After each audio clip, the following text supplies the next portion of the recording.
Hello, everybody, and welcome to the Event Industry News Podcast. My name's James Dixon, wishing you all a very good morning, afternoon, or evening, whenever or wherever you tune into today's podcast from. And never more apt than when I had the good fortune of being sat in an actual space rather than at my upright piano at home in Yorkshire, which is where I usually record these podcasts from. Okay. I balance the laptop on top of the piano, the microphone sits on the piano lid, and it becomes the perfect sort of split level podcast studio at home. So anybody who's watched it before, I'm letting you into a little bit of the magic behind the scenes there. The reason that we're in person and that I have the good fortune of being sat in front of a camera with an actual microphone in my hand is that we are at the Allianz Stadium in Twickenham. We have been part of an event that's taken place here today with a selection of invited guests. We've had some panel discussions this morning in this beautiful space within the stadium. The guests have had a great tour of the stadium, and to tell us a little bit more about what's been going off today and some of the sort of the wider events, ops stuff and event stuff that's going on within the stadium is Johanna Byrane. That's right. Well done. Thank you for joining us, but thank you as well for facilitating today. That's okay. We're welcome. We always like to get buyers and industry experts to the stadium whenever we can. And it's been a great experience. We're in this great space today, and we'll put some I think sort of B-roll footage in of this space so that people who are watching the podcast today can actually see for context where we've been. But it's a great relaxed bar space. I'm looking around here and there's a lovely long bar. There are sofas, there are lower level seating, there's bar seating. I can imagine that this is an absolute hive of activity on an international match day, of which there was one just a couple of days ago. 2 days ago, we've just finished the international series. The autumn, we had 4 back-to-back matches and 4 wins, and around that 24/7 we do non-match day events as well. So it's been a busy stadium, busy November. And a lot of developments as well on, if you can call it the campus or the stadium. I don't know how you would refer to it, the complex. But again, I had the good fortune of staying in the new on-site hotel last night. There's now a Radisson Red hotel on site here, which is another string to your bow, dare I say. And part of today has been very much giving these invited guests a tour of the venue and showcasing the type of facilities that are available. What are some of the most significant recent changes or additions to what the offering is? Yeah, we're always evolving what we have here. Like the room we're in at the moment was an empty blank canvas, and we just thought we wanted to add some personality to it. We've made it into a lovely lounge, bar, restaurant area. On a match day, yes, you're absolutely right. It's full of hospitality. On a non-match day, it really works well with our South Stand Conference Centre. If it could use for their delegate catering or breakout spaces, or a relaxing post-conference drinks. So we're just really trying to develop that. We've developed this. We also redeveloped the Beaumont Suite, which is in the North Stand. And again, that was kind of an empty room that could be set up in very traditional ways. And again, the demand was more for a casual dining offering that can be added to a DDR, for example. So people can have the conference on the lower level, which is the Captain Suite, and then just up an internal staircase to the Beaumont Suite, which offers a really lovely lounge feel. So those are probably refurb that we've just upgraded. And then in the South Stand here, where we are at the moment, we have a state-of-the-art conference centre. And again, we've just upgraded all the tech and lighting in this level 2. So it's always ongoing, always evolving. We never rest on our laurels. We always want to make sure we're providing the customers with everything they need. And have these new spaces and the refurbished spaces been driven by demand from your own clients, or is there an element of you being able to sit down as a team and saying, well, here's where we think people's trends and desires are going, so we need to give them the spaces that we think they'll need in a few years? What's the balance between those two things? It's a little bit of both, I would say. First of all, we see what clients are asking for. Oh, can you hire in furniture to make this feel more of a lounge? And we don't want people to have to keep hiring in furniture, and we certainly don't. So there was that demand, but absolutely, I would say most of it is as a team. We sit and we say on a match day, the demand is this. On a non-match day, this can also work. And we'll look as a team, and very much we're all involved in design. We're all involved in looking at the different offerings that can be delivered. So it's a little bit of both, but absolutely, there's demands from the client, but also what we think is right for the audience as well. Because historically, in a venue of this size and scale, an architect would be commissioned and they would say, here's what we're giving you as an event space. And everyone go, oh, thank you very much. Mr. Contractor, please now build what Mr. Architect has put on paper. It seems to be a much more joined up way and a collaborative process to the impression I get for venues of this scale, that there has to be input from the team who are actually delivering day to day. Absolutely. We're a complex venue, very complex venue. And we've got to make sure, first of all, you've got the chefs who want the kitchens to deliver. If the kitchens can't deliver it, there's no point in having the spaces. Delivery, access, all those things that aren't the exciting things, but it's behind so that is always a priority. And then it's the look and feel of the spaces. So for these, it was more internal design agencies who worked with us. It's also then we've got some really experienced people on site as well who can source and deliver things brilliantly for us. So yeah, a real mixture.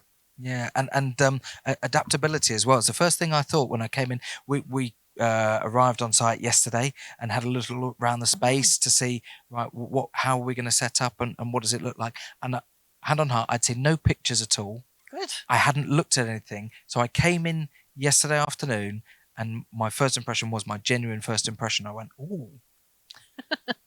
Smells new. This is nice. This is not just sort of boring carpeted conference space with a bar at one end. We have an adaptable wedding and conference venue. Oh, what you actually have is a rectangular room with some carpet and a concertina wall.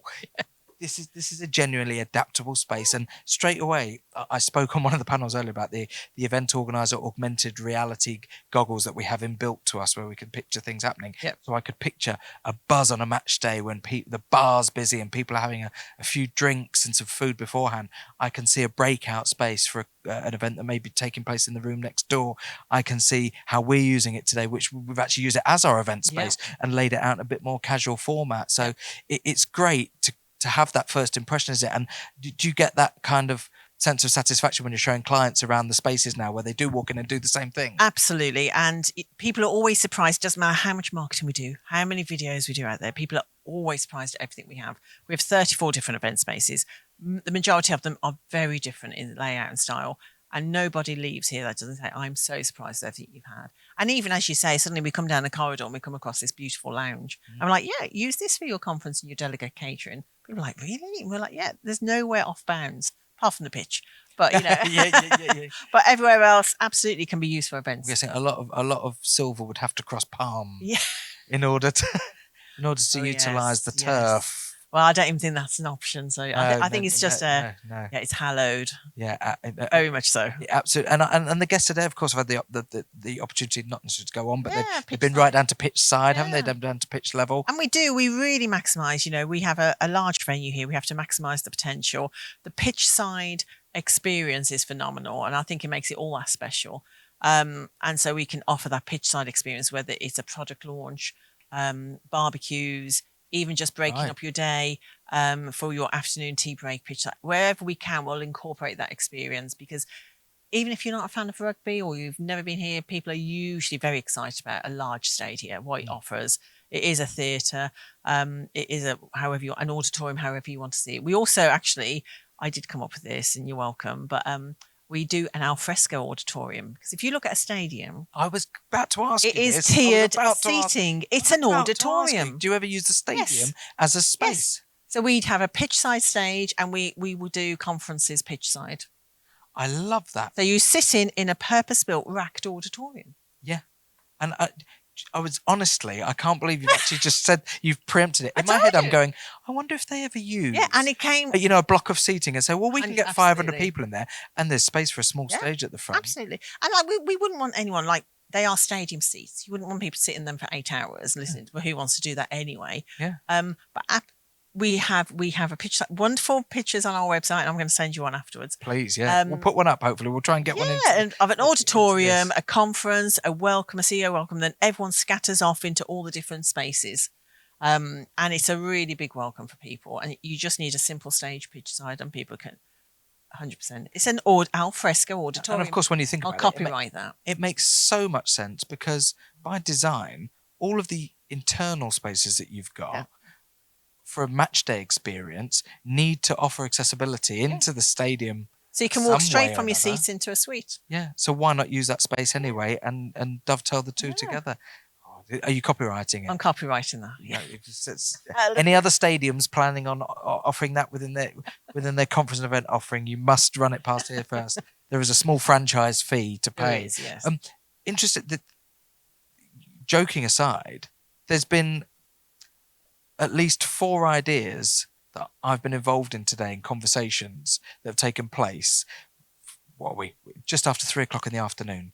We've been on site here since 8:00, and there's at least I've spoken to Al Turner, I've spoken to the team from Event Industry News, and we've had 4 ideas just between us. You've just dropped another one. There we go. And this is what days like this do, though. They do inspire. The whole point of today was to inspire a bit of conversation. We wanted people to get some ideas and go away with thinking, oh, hold on, what could I do? How could I use that?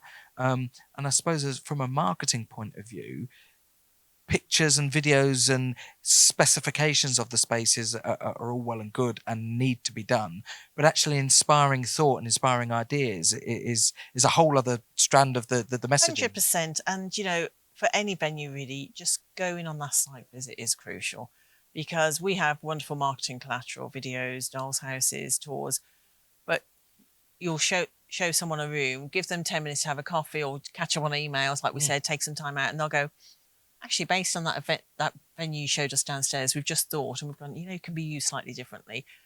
Break the mold, do something different, do something creative. And that's where we have the most fun with events. But yeah, just kind of getting the ideas, or people will actually move. They'll see one room and go, that other room now, we quite like the style of that. Yeah. And that all comes down to, and it is something that we try and, teach. It's not just about how many delegates are coming, what's the event for. It's saying, how do you want your guests to feel when they get here? Yeah. Do you want them to be surprised? Do you want them to just go straight into business mode, which absolutely some brands and companies do? Do you want them to feel relaxed, welcomed, surprised at the layout you've chosen, or not? And it's just working with clients on what they want. And from a capacity point of view, you mentioned there's 34 available spaces in here, and presumably because they were designed, with the match day experience in mind as well. There's no limit to how many of those can be operational on any one day for a non-sporting event, a non-match day event. Absolutely, we can use them all. Yeah.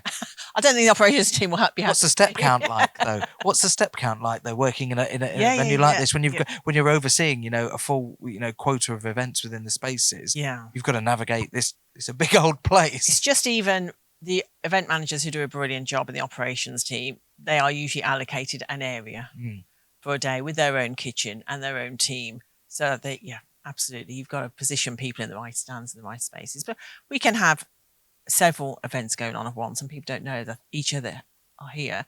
We also have 150 boxes. Yeah, of course, yeah. That all have little meetings in. So they're booked as well for the days for little meetings. Well, if you dive into the archives, which is still very much available in the deep in the heart of the Event Industry News website, you will find episodes of the podcast that were recorded in one of the hospitality boxes here. I think about 10 years ago. I've not actually referenced it to get the exact dates, but we're pretty sure that it was about 10 years ago that we came here and set up the Event Industry News podcast studio in one of the hospitality boxes. Yeah. I remember the day really, really well, because we had some good guests, but we were looked after really well, as we have been today.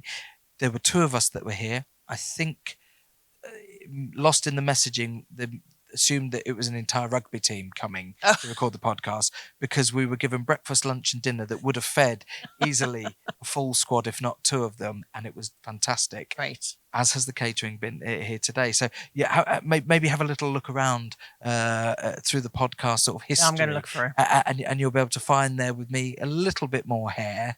There's a little bit more hair, maybe not as much around the jowls either, going back about 10 years. But one thing I wanted to ask you is a topic of the conversation today has been about how event organisers shape their events and design their events. And I'm wondering, with the experience that you've now got with offering these spaces and the actual spaces that you've got as a venue, you will inevitably have built an experience of seeing the successful events and the ones that maybe haven't quite delivered and haven't been planned and executed as well as they could have been. And I think, again, something that's underutilized in the industry by event organizers is their willingness or perhaps even forgetting completely that they could go to the venue and say, what are your thoughts on this? Do you ever get involved in that side of things? We love that. And even recently, there is a client setting up a main plenary with lots of breakouts. And they said, we're bored of our breakouts. We do them every year. Yeah. They tick a box. What have you seen from other clients? Brilliant. And you're not divulging anything. You're literally saying, well, if I was you, what I've seen worked well. And we attend events, right? Yeah. All the time. So we see what works well. And we leave some of our events go, oh, well, the events industry, why did they do that? You know, so actually, and we'll say, this is what I would recommend if I was you, if you want to mix it up. And we'll give them ideas how to mix up the breakouts. Their timings are crucial. So, yeah, we get asked that a lot. It could be that they can see I'm a bit old and experienced, but they know that I've seen what works well and what doesn't work well. And we're not shy about telling people when this and that won't work. Yeah. You know, especially on timings. If people want to use lots of different parts of the stadium, we know how long it's going to take to move 400 people from one to another. Yes. And they allocate 5 minutes. We're like saying, actually make your part of your pitch walk. You know, grab a coffee, let people mooch around, let them look at the stadium, enjoy the experience, allocate yourself X amount. So really, you know, for buyers, push onto the venues, ask their experience, ask what they've seen works well, ask them what hasn't worked well. And I think any venue will want it to be delivered brilliantly and give you that ideas. This might be sort of almost a boring question, but I'd love to know sort of when I get the opportunity to speak to somebody in your position, what the standout events are. You don't necessarily have to name the name of the client, but, you know, are there examples of things that you've seen done at events either recently or historically where you think, what a brilliant use of that space? Yeah. And I was just talking to one of the clients here today about one without telling the client's name, but when they're brave and they're using rooms that we wouldn't usually use. So we have 2 restaurants in our East Stand called the Gate 1 and Gate 2, beautiful steakhouse style restaurants. And they saw those as absolute tabletop team exercises because it was set up as a restaurant. They didn't want anything. It's dark, it's moody. They put some really good cool lights in, pumped some music through. But you access them straight off the pitch and they're hidden. So everyone was pitch side, and then suddenly, you know, there was call to an announcement saying follow, you know, your leader, so to speak. And they went into these rooms that were all dark. So they went from bright sunshine into dark and the music was pumping. And they use those as desktop team build activities. Brilliant. And they moved between them both. And they're just hidden out of sight. And they would never to use that. And then they come back out, did their lunch pitch side, then they went up to a different room. So this isn't about using lots of different rooms. It's just they could see the vision of using not the norm. Yeah. And it was an internal event, and the guests were like, it was such a surprise. Every room we went into was different. We didn't know what we were entering. So the delegates had really good feedback saying when they were like, right, team number 2, you're now in this room. They literally were opening the door, not knowing what they were going to go into. Brilliant. I've just finished watching Squid Game, so it does sound a little bit like Squid Games. But whatever the challenge is, we don't follow the workers, follow the team leaders. Open the door. Yes, it's interesting you say that because one thing I find prevents conversation more than anything is silence. I find if you put music in a room, or any sort of background noise, people are less embarrassed about hearing their own voice. There's a certain sort of psychology with people sometimes that if you want to promote conversation, don't give them a silent room. Yeah, just because there's nothing worse than being in a restaurant, for example, that's deathly quiet, and you feel like you've got to whisper to the person opposite the table because you don't want to hear people saying. But when you go into a restaurant that's got that hum of conversation and background music, you feel more inclined to have a conversation, have a great time. And it's simple things, and it is down to the venue because, the buyers can't, or the organisers can't think of everything. No. They've got 1,000 other things to think about. And it's down to the venue to say, do you want music played during your lunch break? And they'll go, oh, that would be nice, yeah. Whereas on the day, then suddenly try and scrabble around. We're lucky we have it in built, but some venues don't. They'd have to put a system in.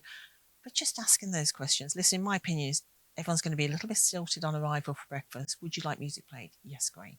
It's just, so it is down to the venue and the planners to ask those questions as well. And they've got the facility here. I'll give a shout out to that because we've got the team on site from Eclipse and they've been really helpful today. So a little shout out to them. But when we needed some background music on, it's no problem. Especially it's built to the stadium, we'll just pop it through. Especially when there's lots of people coming who don't know each other. Yeah. And again, our World Rugby Museum is brilliant for that because it's interactive. Right. And the buyers or the companies who have used that say it's great, especially if people are trying to network. Yeah. There are interactive. There's lots of things to look at, lots of things to talk about. There's music and there's audio all the way through so it does actually break the ice. And even without using it as a private space, the museum is a good point, because it's another feature of the venue that organisers can look to incorporate within them and say, look, there's a bit of downtime here, and whilst you're in that downtime during the event, the opportunity is there to go and visit here. And when we talk about this sort of stay and play thing with the hotel now, there's the leisure facilities that are on site, the gym, the pool and things like that, and all of these things can be inbuilt now to like event a little planners. city on itself. Absolutely, yeah. And it's no longer just, right, we're having a 2-day conference and there's a hotel. Absolutely. We will sit in a room during the day, we will eat dinner, we will all have a few drinks in the bar. John from accounts will end up too drunk, and then in the morning we'll go through the same thing and again. as well, using, I think someone was talking about earlier, making use of the local area. We're in a really lovely borough here.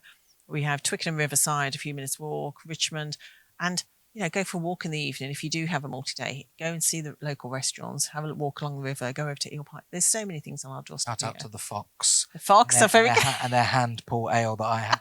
I sampled it purely for research purposes. Oh, right, okay, I wanted to see destination research to the venue. I wanted to see what things there were within a 10-minute walk, and I felt it necessary to sample a pint. Our US inbound clients very much like that. Ted Lasso is filmed in the area as well. So yes, I have sent a few people off in Ubers to the pub in Richmond and done the Ted Lasso tour, and post-site visit. And another string to the bow. It's been really great talking to you today, and just sort of on behalf of the Event Industry News team, thank you for looking after all the guests today and giving us the space in which to do this. It's been great. And before we kind of wrap up the podcast, I should just give a little mention as well to the team from Jacobs Massey, who have very kindly set up the tech and the cameras and the audio recording today to help capture these podcasts and capture the sessions earlier on in the day. So a big thanks to all the team from Jacobs Massey for facilitating that. And before we kind of wrap up things for the day, just a final mention for the Event Industry News website. If you're listening to the podcast today via your audio platform, don't forget that you can go to eventindustrynews.com and watch video versions of all of these podcasts, as well as looking into the A to Z supplier directory. If you've got something that you're looking for within the events industry, the chances are you'll find it within that supplier directory, along with all the special supplements, features, all that good stuff that's available on Event Industry News. The meetings and conference guide has been launched here today as part of today's event. So that is now available to download from the website. Of course, if you've started your journey here today and you're watching this on video on the Event Industry News website, thanks very much for doing so. And please make sure you go in the opposite direction and tune in and like and subscribe to the podcast wherever you get your audio podcasts from. Thank you once again, Johanna. Thank you. The day is just about come to a conclusion. Yes. Thanks again for all your help. Thanks again to everybody for listening to this, and we'll see you on the next episode. Goodbye.